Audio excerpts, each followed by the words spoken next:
अध्यक्ष महोदय, माझ्या रावेर विधानसभा क्षेत्रामध्ये यावल आणि रावेर तालुका आहे आणि या यावल आणि रावेर तालुक्यामध्ये साधारणतः जानेवारी 2026 मध्ये अवकाळी पावसाने प्रचंड नुकसान झालं आहे. साधारण 1700 शेतकऱ्यांचं नुकसान झालेलं आहे.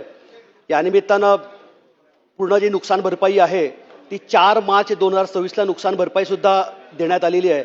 या निमित्तानं मी एक सांगू इच्छितो, हा प्रश्न विचारण्याच्या वेळेला नुकसान झालेलं होतं, परंतु एक चांगलं गव्हर्नन्स आहे, गुड गव्हर्नन्स कसं आहे याचं अत्यंत चांगलं उदाहरण मला या निमित्तानं अध्यक्ष महोदय आपल्या लक्षात आणू इच्छितो.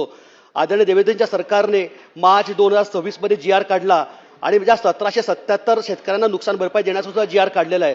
आणि एक चांगलं उदाहरण याचं असं आहे की लगेचच मला मंत्री महोदयांच्या ऑफिसमधून फोनही आला की या एवढ्या शेतकऱ्यांना आपण नुकसान भरपाई दिलेली आहे.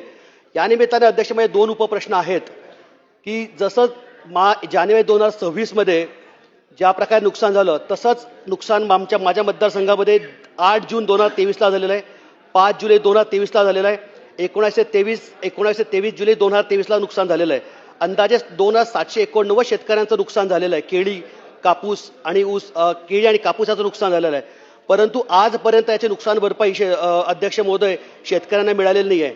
त्याच्या मागचं कारण असं अध्यक्ष महोदय, कारण तालुका कृषी अधिकाऱ्यांनी ही माहिती उशिरा दिल्याने अजूनपर्यंत नुकसान मिळालं नाही आहे. या निमित्ताने 2 उपप्रश्न आहेत की ही जी प्रोसेस जी आहे ह्या जो डिले होत आहे हा डिले आपण पुढच्या वेळेला कसा आपल्याला कर्टेल करता येईल, आणि सेकंडली हे जे 2023 चे जे पैसे आहेत जे नुकसान भरपाई आहे त्या दृष्टीने देण्याच्या दृष्टीने सरकार काय कार्यवाही करेल. धन्यवाद.